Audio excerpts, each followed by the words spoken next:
Hey Stu, nice to see you at the KubeCon 25 in London. And how are you? What do you think about the event here in London? Last year in Paris it was different, I would say, but what do you think? Yeah, I tell you, I've never seen such amazing weather in all my visits to London before. It's been gorgeous. So when we have time to step out of the convention center, that has been lovely. And the event itself, these European KubeCons have been phenomenal. It's great to see you both. The community is always amazing here. They said it was almost 13,000 people in attendance this year. It's been bigger in the Europe ones than it has the US ones. And London's been a good location, and the event itself really good. Yeah, I agree on that one. We see that as well. There's a lot of vibe. And one of the things that we keep coming back to, and we already discussed that with a couple of the customers, or at least the interviews that we have done, is first of all, the move from VMware. A lot of customers are talking about, okay, I think we already talked about it last year. We did. And I think it's an even bigger topic at the moment, but there's one thing added to that. And I would ask you to go into that as well, because you're at Red Hat, right? So you probably know more about it than we do, but one of the things is also strategically getting it right to move from VMware to another platform, but not only that, also refactor some of the applications that you have to Kubernetes and to that kind of environments. Is that what you're hearing as well from me? So we talked a little bit about this last year. Obviously, another year of talking to customers and where we have really crystallized a lot of our thinking on this. So first of all, we spent years talking to customers about modernization. I mean, not just my time at Red Hat. I feel like the last 15 years we've been talking about app modernization. This cloud-native ecosystem is over 10 years old. So when it comes to the VMware migration piece, a lot of people have very tight focus right now. So it's, I need to move, and then adopting new things might take me a little bit longer. Yeah. We really believe at Red Hat, our offering gives you the best of both worlds. We have a cost-effective, low-risk option to get you over today. We can't break the laws of physics, or thousands of VMs aren't going to migrate overnight. So it does take time. We've got some good customers that are able to talk and share their experiences, because I want to hear from my peers of what they've been doing.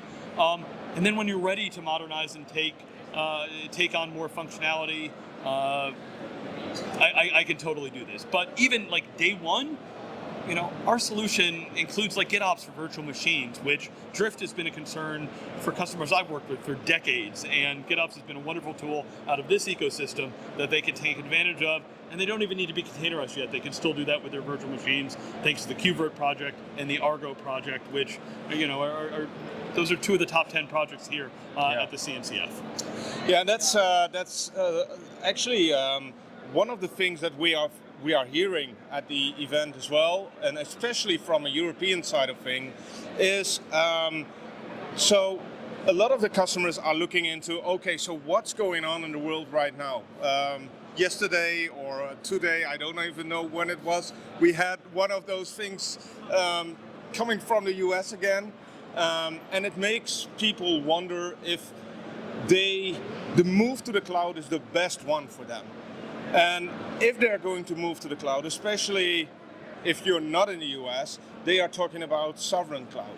Is that something you're hearing from your customers as well? Yeah, so first of all, I'm going to step back for a second. For the last couple of years, every European customer I talk to, data sovereignty has been a concern for them. Many of the European countries I want to have, in my own country. We've got great partnerships with not just the major hyperscalers, but lots of regional cloud providers, hundreds of them, in fact. Our good friends at Microsoft have lots of data centers in lots of countries. There was an announcement with the CNCF working with some, of the European cloud providers. The nice thing being at Red Hat, A, we're open source, so if there are concerns about things, it's community, it's open, I can look at all of the code. B, we run anywhere.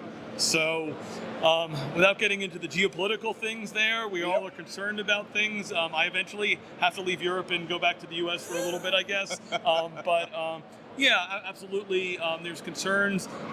Those of us on the technology side want to figure things out. If I move to the cloud, changing or moving, again, these migrations don't happen overnight, and I don't do them rashly, so we make the best decisions we have today, be able to do things where it makes sense.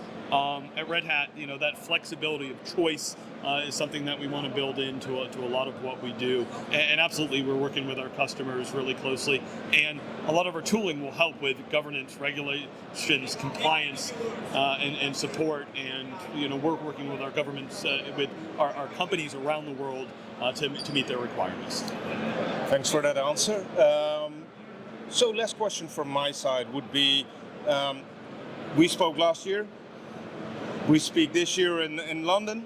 Yeah. Next year we'll be in Amsterdam, so it's Home easy for me. Yeah, that's an easy one.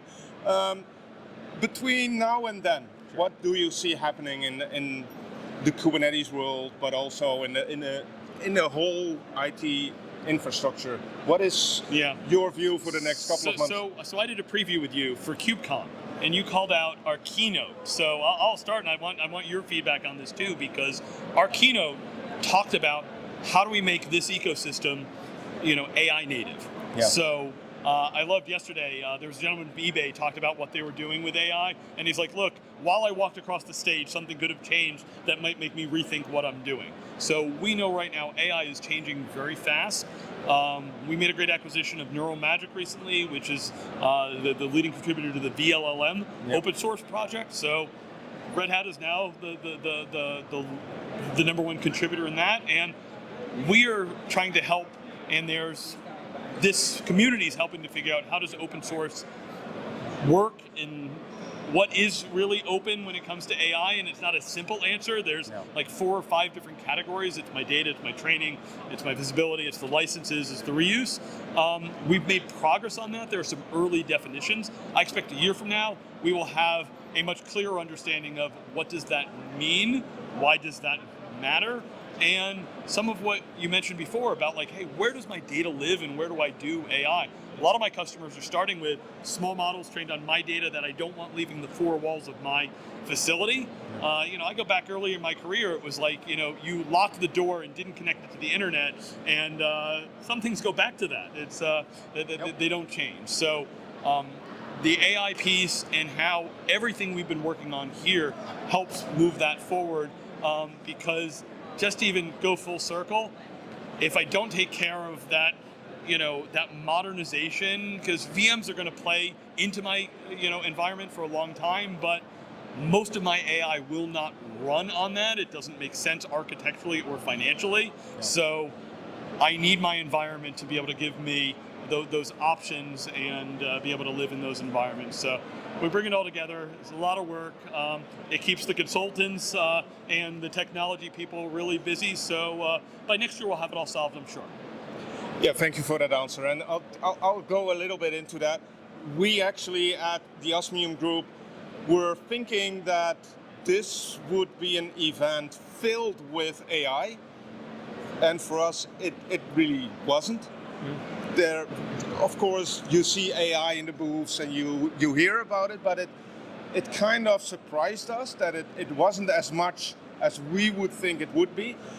Although we had a great conversation yesterday with Mirantis on what they're doing with Quadrant, and that was really interesting. So yes, AI, how are you going to do it? Where does your data live?